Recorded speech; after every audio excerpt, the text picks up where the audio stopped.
Hello and welcome back to Movie Husbands. Today we'll be reviewing Raya and the Last Dragon.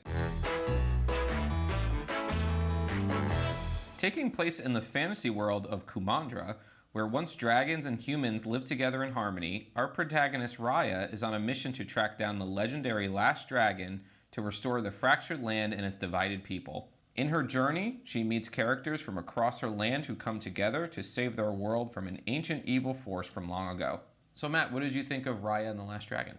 This is a really fun film. I really enjoyed myself watching this movie. To start, I think the animation is just fantastic. There's so much detail put into this animation here. I mean, just like the texture of the water and the way like the sand moves and, falls on a face. I think it's just, it's crazy how far, Disney's animation is kind of progressing. Yeah, and actually, so the plot of this movie kind of forces our main character to visit all these different worlds.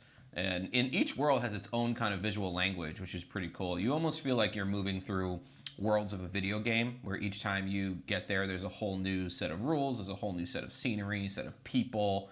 And I think it allowed the animators to really play with different kinds of animation and different kinds of aesthetics. You almost feel like you have 4 or 5 different styles of animation in one movie. Wow, this really is like a video game. I didn't really think about it until you said it was like a video game, and now I think of it as like every land she visits is like a level that has to be completed. I was thinking about it with Super Mario, because you keep going to these different like worlds that have all these different little things that you have to do, and at the end of the world you gather a thing that gets you to the next world until you get to the last world that has all the things. We've been playing a lot of Super Mario lately. Yeah, but anyway, I mean that in a positive way, because I really like how like the structure of the plot allowed them to play with different kinds of scenery and aesthetics. I think that's really cool, and I think it added to the experience a lot. Going from here, the actors, the voice actors, Kelly Marie Tran, I think does a fantastic job in this movie.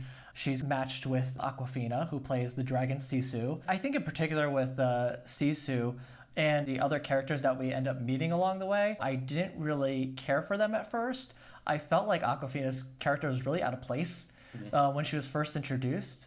And kind of same with the baby character. I started to like these characters more and more as the film progressed. I think that kind of tied with the message of this film in a way, is like, don't judge a book by its cover, or kind of your first impression of somebody, even if it could be poor, it could be wrong. Yeah, I didn't have like a distaste for these people when they were introduced, but as they were collecting, as we had kind of this like band of misfits that was going towards their final destination at the end of the movie, I thought that they all added something to the mix, which I liked. I thought the baby was so stupid at first. When I saw the baby at first, I was like, oh, really? Are they doing this stupid thing? Oh my God, I was kind of infuriated for a second there.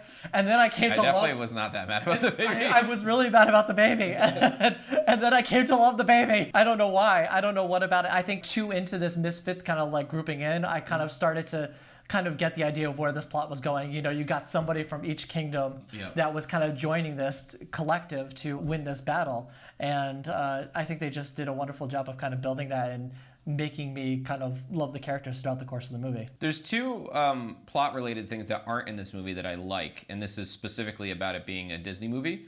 I don't think this is spoilery. There's not a love interest, and there's not really like a prime villain. There is a little bit, but in the sense that, there's a clear villain in Snow White, there's not really in this movie. I think this movie is trying to make a lot of comparisons to present day and our current like political divides in a way, is that there's these things that connect us humanely. So I think this movie kind of treats all its evil characters as just people that are very misunderstood and misunderstanding of others. Which is good. I think that doing away with... I don't think Disney films need to have either of those things to be successful. So it's nice that this film doesn't have them. I feel like Disney has really got a sense of where they're going with their animated films now. I think for a while they were in this confusing place of like they had Pixar, and Pixar has the specific thing that they were doing.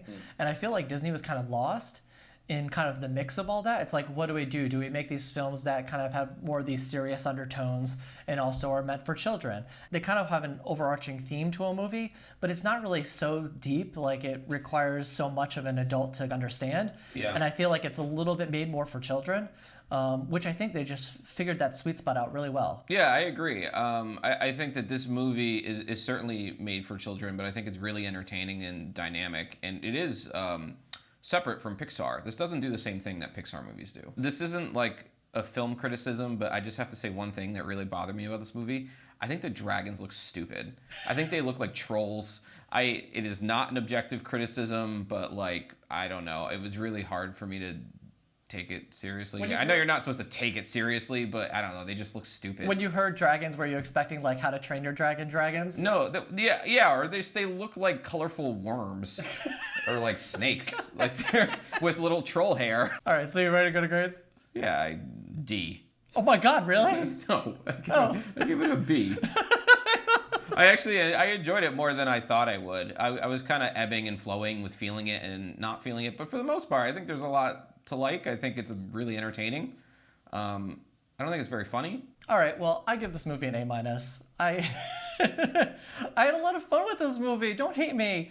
And one thing we didn't talk about was Tuk Tuk. Tuk Tuk is the cutest character in this movie. Tuk Tuk is there for toys to sell. Oh my gosh. Tuk Tuk is going to be all over Target in plushes and for $25. And I'm totally going to get one myself. I think as this movie progressed, I had some troubles at the beginning, but I think it's world building, it's animation, its characters, it all really came together so well, and I just really enjoyed myself. The world building is the best part. I think this is probably one of the stronger Disney films, like not counting Pixar films and not counting their other properties, Disney animated films in a while. All right, and that's it for our review of Raya and the Last Dragon, which is now available on Disney Plus and Premier Access and in theaters. We hope you enjoyed this video, and we'll see you in the next one.